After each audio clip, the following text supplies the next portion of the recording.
What's up, Adrian Zavala here, and I just wanted to share with you maybe just a few minutes about this topic that I just feel really mm, I don't know called to, but I'm not a preacher, I'm not anything like that, and I'm not here to shove anything down your throat, but I do want to share with you something that's helped me in my life, and maybe it'll help you with yours, especially if you're married. So, 5 tips to level up.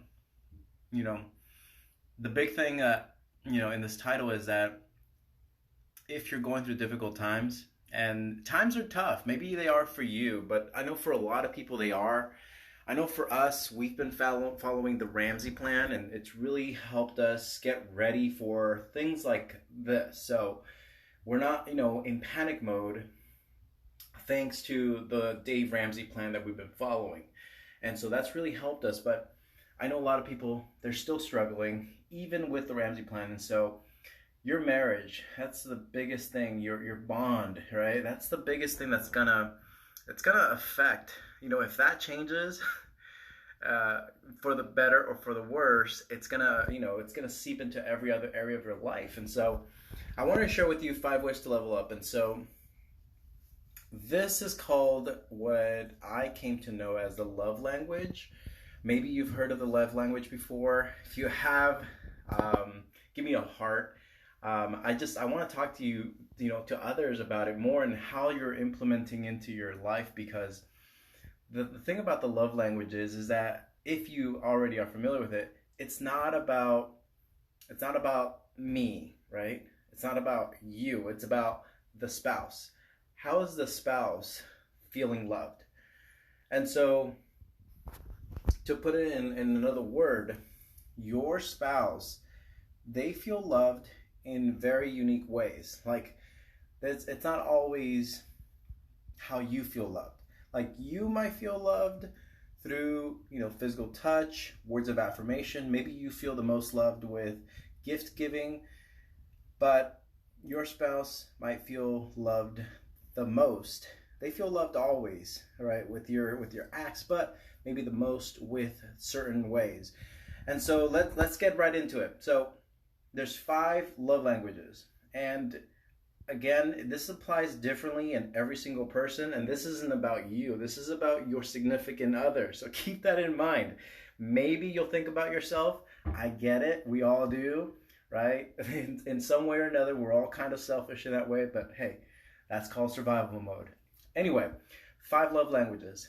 It's words of affirmation, gift giving, right? Quality time, physical action, and acts of service. So let me go through those really quick, just what they actually mean, and maybe you'll see yourself in some of these. But again, stop. It's really hard. I get it. I get it. Trust me. It's really hard to stop thinking of ourselves. But think about, like, how does your spouse, your significant other, how do they feel about some of these? Because one out of for the 5 is their primary one, and then they have like a secondary one, like the second one that they really enjoy, and they feel the most loved by you when you do one of these. So the the love languages, and I might repeat them in different orders, but it's physical touch, like good old physical touch. Do I really have to explain this? Because I think that you're in the wrong video if I have to explain physical touch.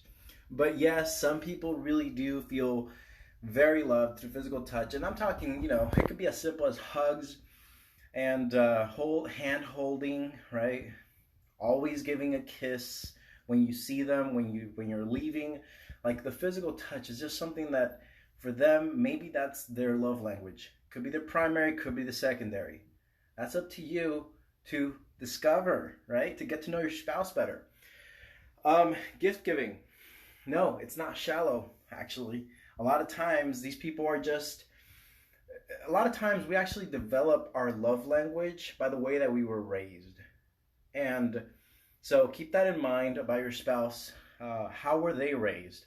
Maybe gift giving was one of their things, that's just what they did, in their family. And it's more than just some kind of shallow, like, materialistic thing. Like, it really does. It could be as simple as, like, look, I brought you some flowers, wildflowers, right? Or look, I painted this rock for you, you know. So just think about that. It might be their primary, might be a secondary love language. I don't know. That's up to you to discover.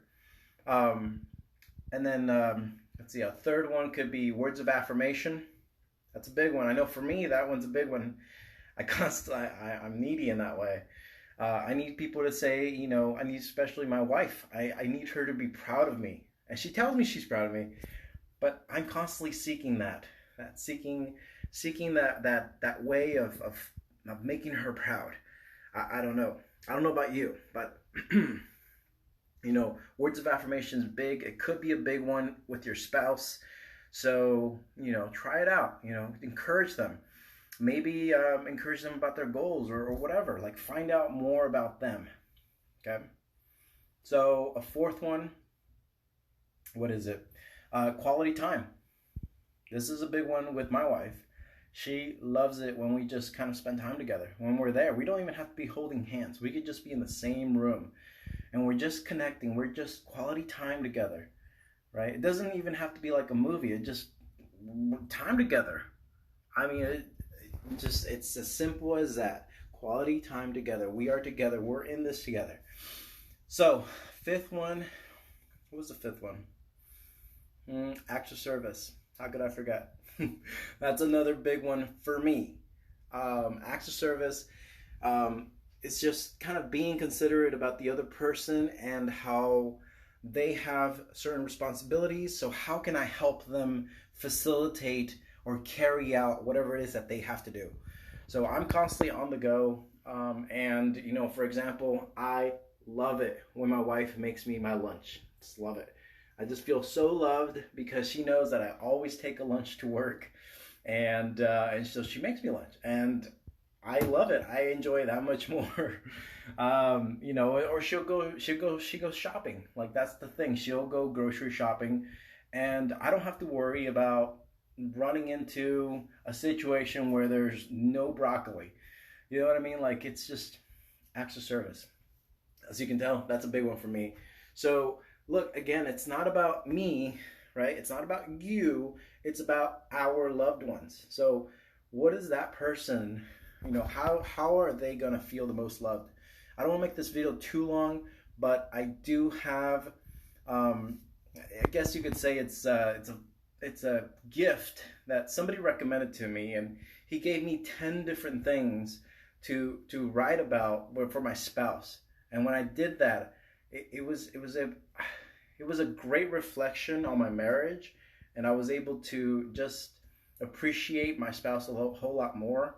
It wasn't even during hard times, like, it was just during good times, and I really enjoyed this exercise to just kind of get my thoughts and my feelings, especially for guys. Like, us guys, we don't really write our feelings down, but this helped me kind of get something into written paper.